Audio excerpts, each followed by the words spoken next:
Assalamualaikum warahmatullahi wabarakatuh.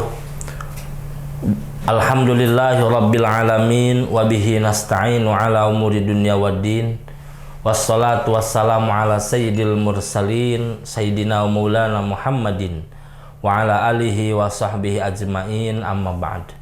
Fa ya ibadallah ittaqullaha haqqa tuqatih wa la tamutunna illa wa antum muslimun. Para pecinta sinyal Islam Indonesia dimanapun berada, alhamdulillah wa syukur ala ni'amillah. Pada kali ini atas izin Allah subhanahu wa ta'ala, kita dipertemukan di majelis sinyal Islam Indonesia yang insya Allah penuh dengan keberkahan.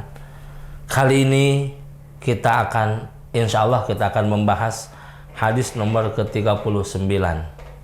Al-hadis at-tasi wa salasun, hadis yang ke-39.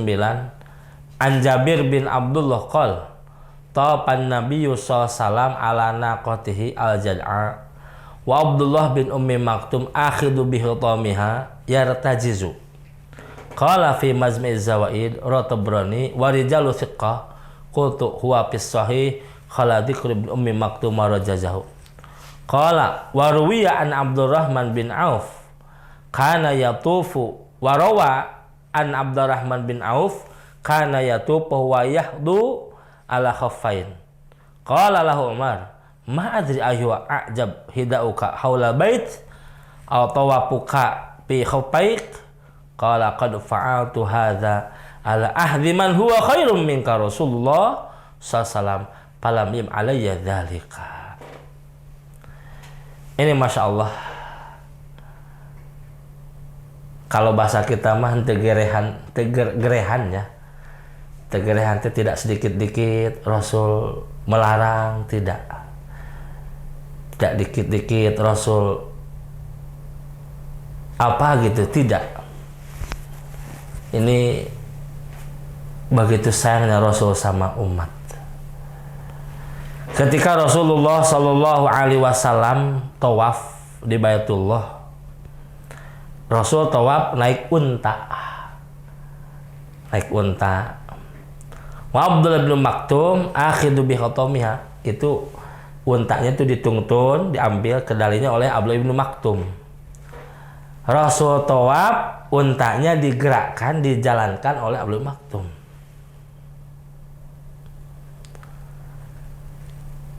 Abdullah bin Maktum ketika menuntun onta, mengendalikan onta, yartajiju, sambil mendendangkan syairan dengan baharojaj kalau bahasa sekarang. Jadi ada satu lagu tangga nada disebutnya rojaz, ya, tangga nada yang disebutnya rojaz. Nah, yartajij sedang mendendangkan lagu.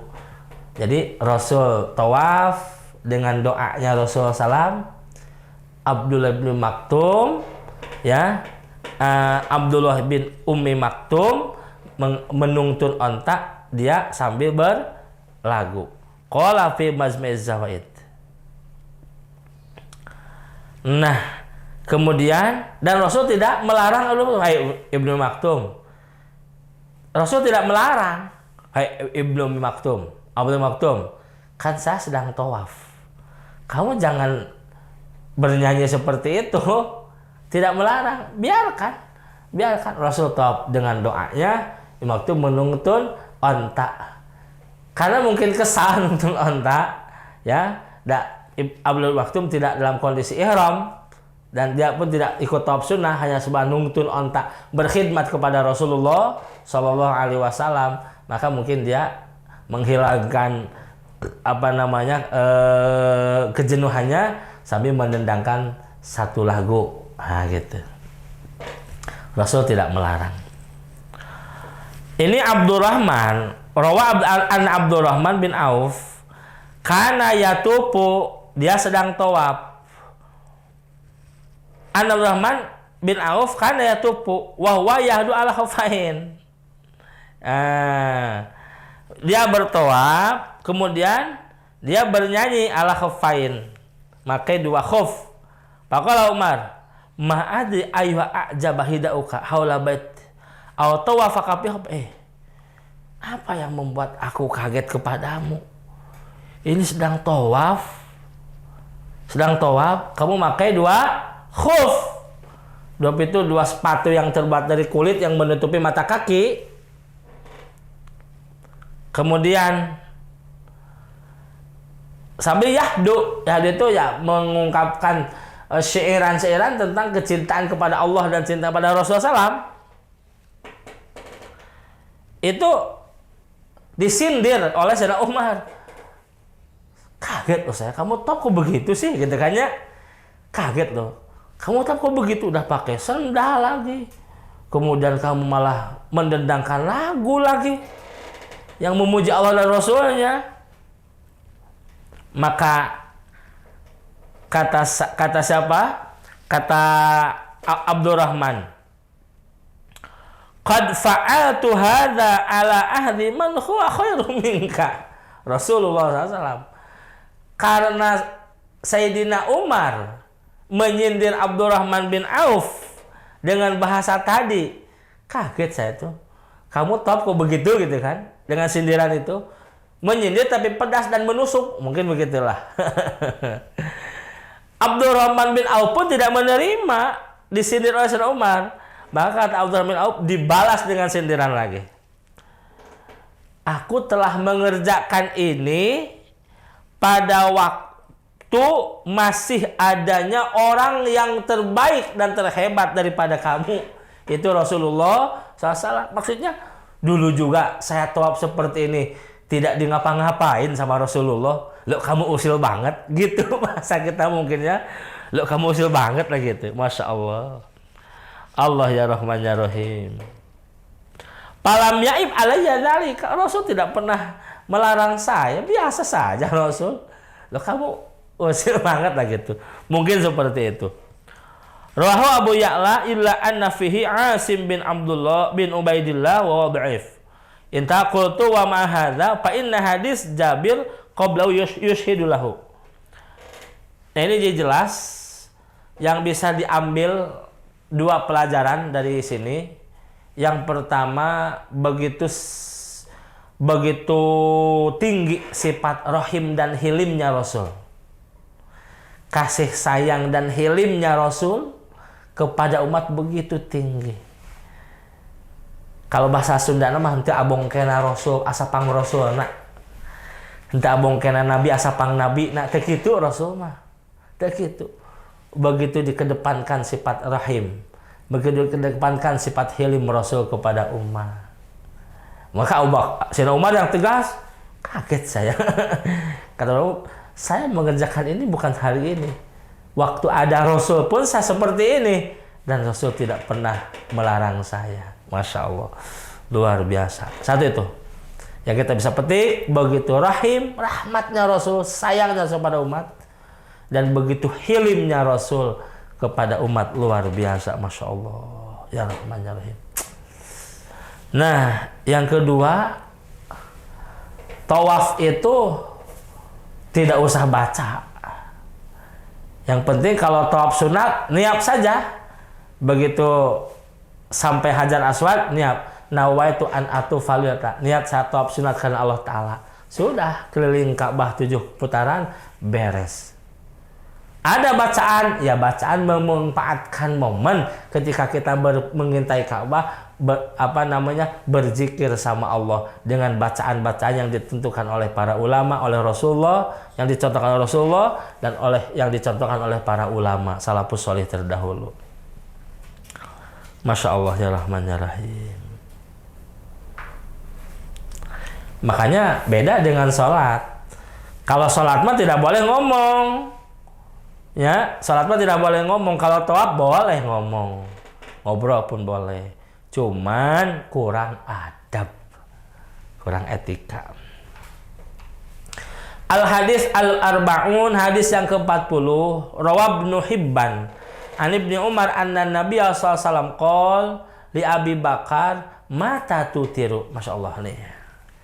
Ini kita hadis ini dari hadis nomor 39.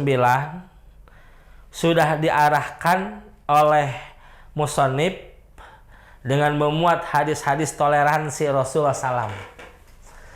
Begitu Rasul mengedepankan sikap toleransi, dengan rahmat dan hilimnya Rasulullah Sallallahu Alaihi Wasallam.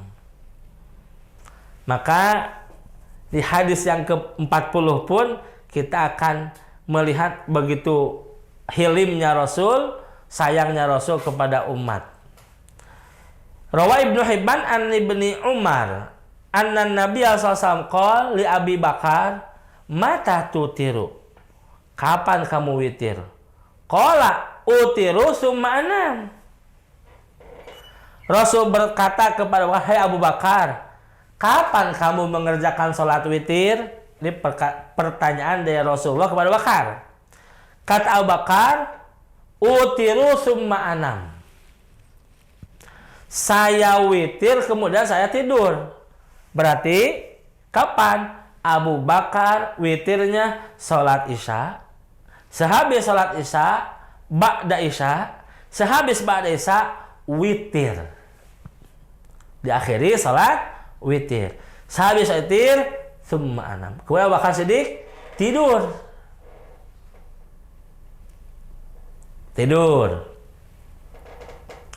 Qala bil hazmi akhadtu wa sa'ala Umar.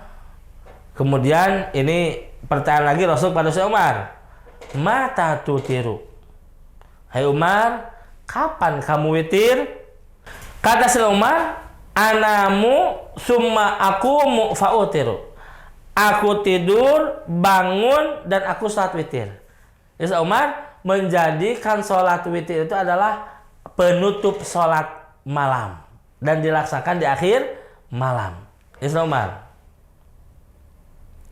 Maka untuk orang yang kuat seperti Isra Umar, hendaknya sholat witirnya diakhirkan. Faqad aqarra kullu wahidin minhuma.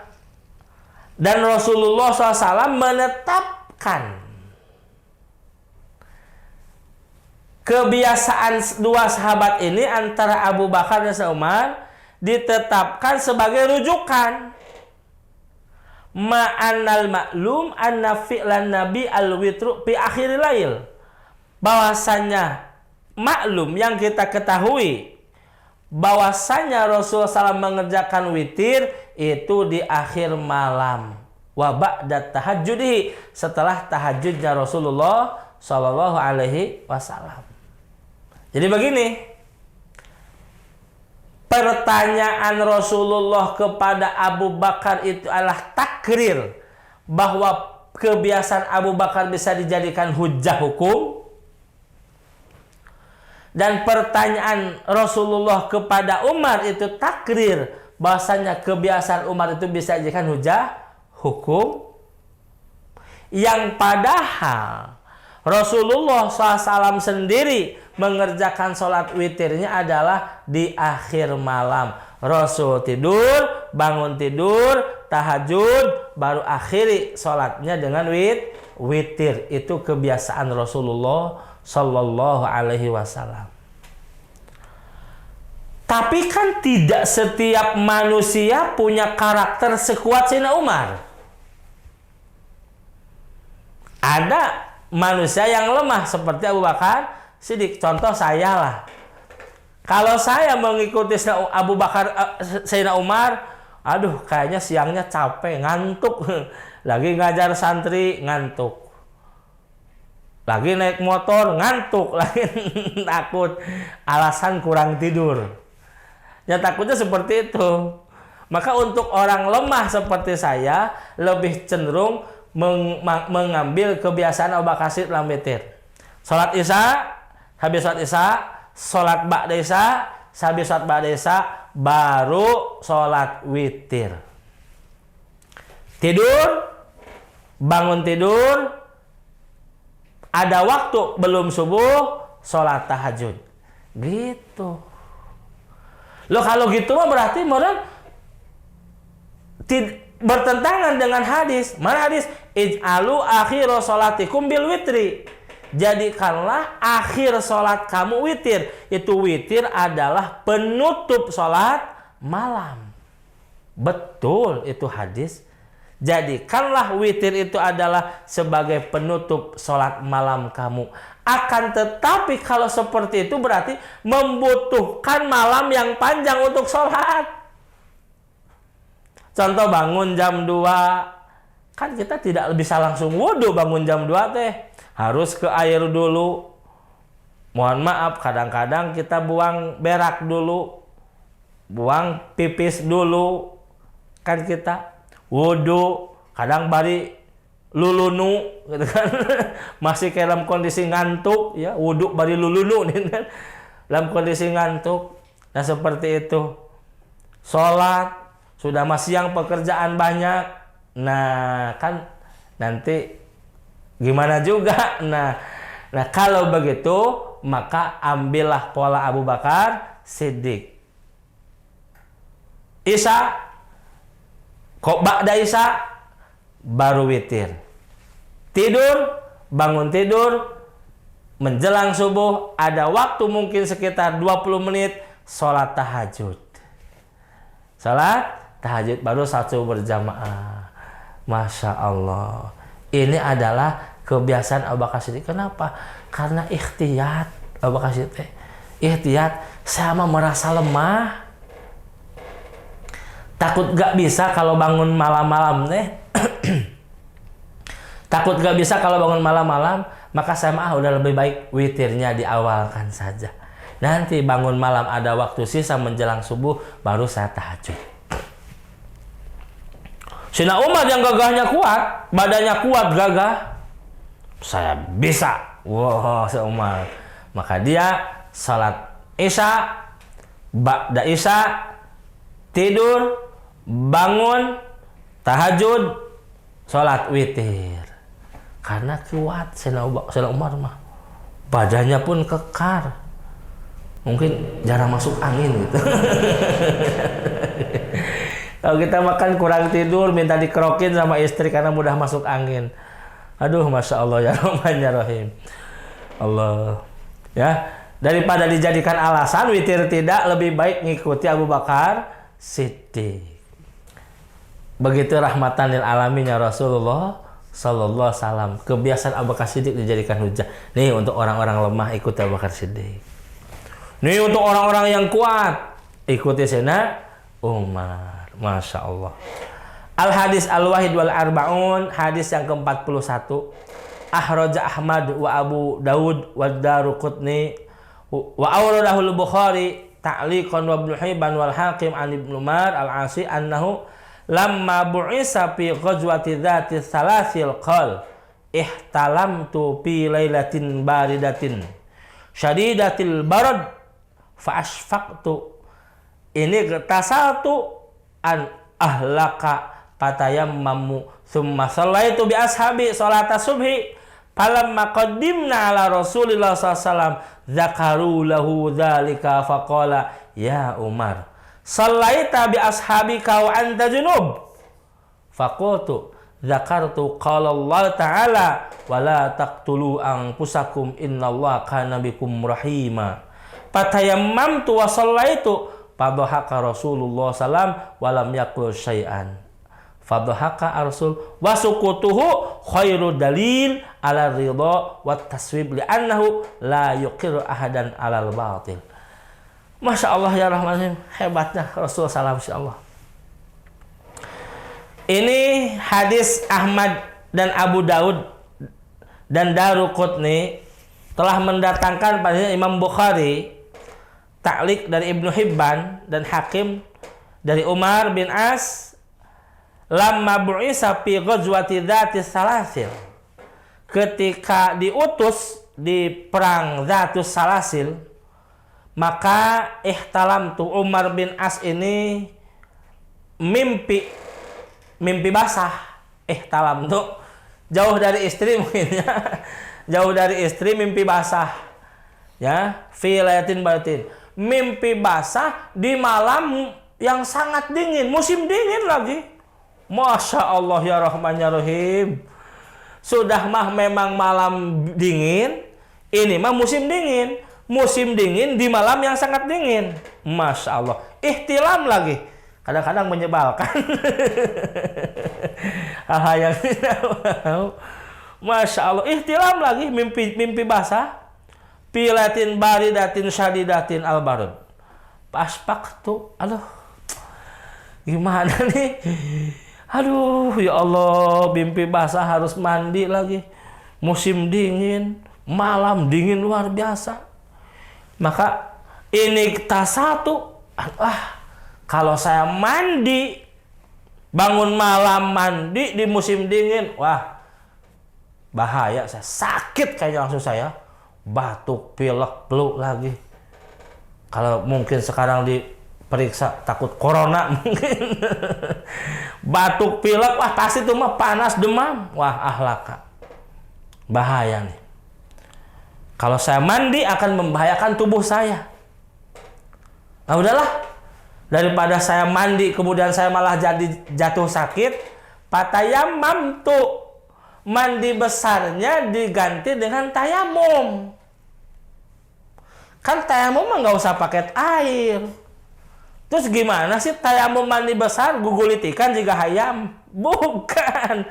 Sama dengan tayamum biasa, mengusap wajah dan kedua tangan. Nggak usah gugulitikan di debu, di tanah yang berdebu nggak usah.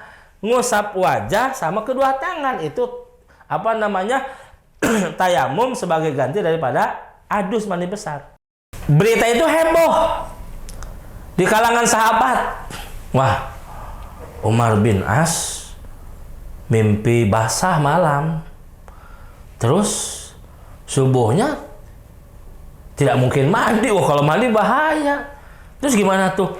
Dia tayamum. Oh gitu? Bisa gitu tayamum sebagai pengganti daripada mandi besar? Nggak tahu ya, bilang nggak tahu. Kemudian palamma qadimna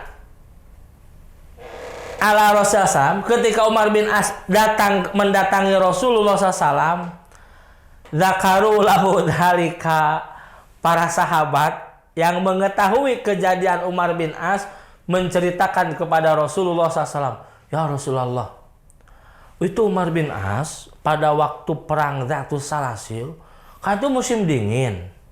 Malamnya itu beliau ihtilam, mimpi basah. Terus dia tidak mandi. Diganti mandi besarnya, mandi adusnya dengan tayamum. Kemudian dia sholat subuh. Itu bagaimana ya Rasulullah?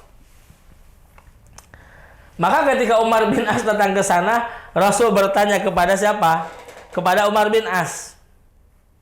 Kata Rasul, ya Umar, shallaita bi ashabika wa anta junubun. Kamu sholat dengan sahabat-sahabat kamu, sedangkan kamu dalam posisi junub, dalam kondisi junub. Itu bagaimana Umar? Kamu sholat subuh dengan sahabat-sahabat kamu, sedangkan kamu dalam kondisi junub. Pakul tuh. Kemudian Umar bin As menjawab, Dakartu qala ta'ala. Umar bin As menceritakan mengutip firman Allah Ta'ala. Wala a'udzubillahi minasyaitonirrajim wala taqtulu anfusakum innallaha kana bikum rahima. Janganlah kamu bunuh diri kamu. Innallaha kana bikum rahima. Sesungguhnya Allah kepada kalian rahiman, penuh kasih sayang. Setelah itu baru Umar bin As mengatakan, patayamam tuh memang Rasulullah, saya tidak mandi junub, tapi saya tayamum sebagai pengganti mandi junub. Kemudian wasolah itu saya sholat. Padohaka, Rasul tersenyum. Apa tersenyum? Begitu cerdasnya Umar bin As dalam memposisikan hukum dengan situasi dan kondisi. Situasi yang begitu dingin, menggigil luar biasa di musim dingin. Kalau dia sholat subuh, kalau dia mandi junub pasti bakal jatuh sakit. Daripada dia mandi junub malah jadi jatuh sakit lebih baik diganti dengan tayamum. Tayamum sajalah sebagai pengganti mandi junub. Sholatlah dia dengan tayamum. Hadis dalilnya wala taqtulu anfusakum innallaha bikum rahima. Kalau saya mandi junub ya bunuh diri lah. Di musim dingin malam hari mandi junub ya saya bunuh diri lah saya. Saya nggak mau bunuh diri, maka saya ganti mandi junub dengan tayamum. Rasul pun tersenyum, hebat memposisikan hukum dalam kondisi seperti itu. Masya Allah. Walam yakul syai'an, Rasul tidak berkata apa-apa, hanya tersenyum saja. Maka fadhahaka Rasulullah, senyumnya senyumnya Rasulullah SAW, wasukutuhu, dan diamnya Rasul tidak memberikan komentar apa-apa, khairud dalil ala ridho, itu sebaik-baik dalil menunjukkan ke atas ridho, dan itu boleh. Itu boleh dalam kondisi darurat. Masya Allah. Para pecinta sinyal Islam Indonesia dimanapun berada, Islam ini adalah agama yang luas dengan cara pandang, asal kita mengetahui ilmunya. Maka mari gali ilmu di sinyal Islam Indonesia supaya pandangan kita luas dan Islam jadi rahmatan lil alamin untuk diri kita. Semakin banyak ilmu, semakin enak menyikapi hidup. Semakin banyak ilmu, akan semakin luas dalam beramal. Demikian dapat saya sampaikan. Bila biasa bilhaq. Assalamualaikum warahmatullahi wabarakatuh.